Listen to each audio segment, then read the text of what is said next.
What's up, guys? I have been particularly exhausted recently.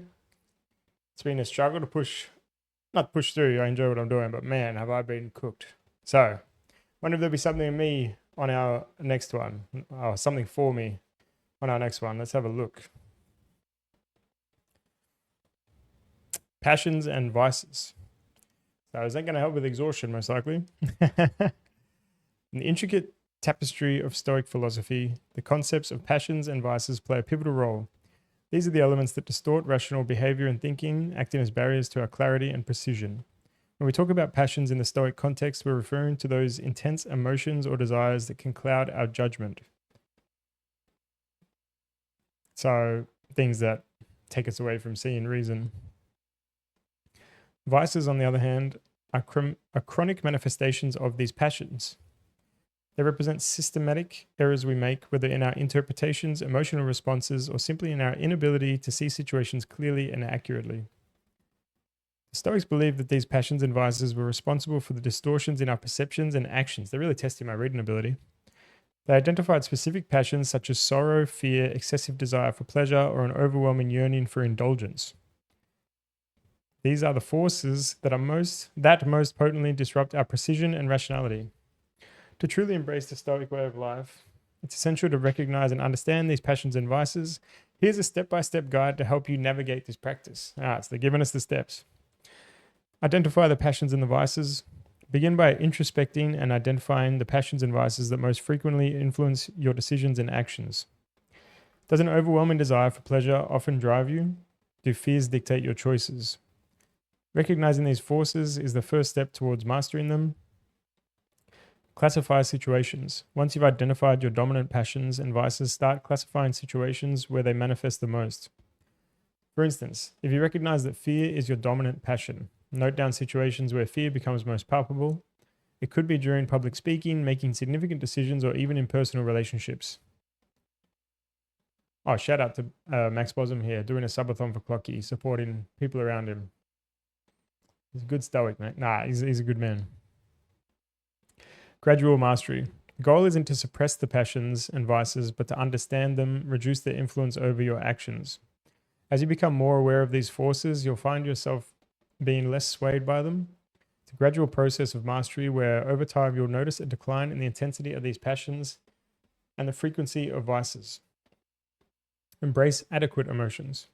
It's crucial to understand that Stoicism doesn't advocate against emotions. Instead, it's against the effects of uncontrolled emotional outbursts. If an emotion is adequate and corresponds accurately to a situation, even if it brings pleasure, there's no reason not to experience it. The key is to ensure that emotions don't rob you of your rationality. Yeah. So, taking away your reason, like I said at the start. They have some examples of the practice. If you find yourself constantly anxious about future events, that's a manifestation of the passion of fear. Instead of letting this anxiety dictate your actions, recognize it, understand its root, and then make decisions based on rational thinking rather than emotional responses. If you often find yourself indulging in pleasures, be it food, entertainment, or any other form, to the point where it's affecting your health or productivity, that's an excessive desire for indulgence. Recognize this passion. Instead of suppressing it, find balanced ways to enjoy these pleasures without letting them dominate your life.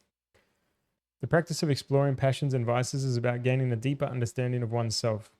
It's about recognizing the forces that often drive our actions and learning to navigate life with a clearer, more rational perspective. As you delve deeper into this practice, you'll find yourself more in control and rational. Yeah, I mean, this is actually really good. I like how they point out that it's not about not feeling emotions, it's about controlling your responses to emotions, because that's what we have control over is ourselves. In a way, emotions would be subconscious.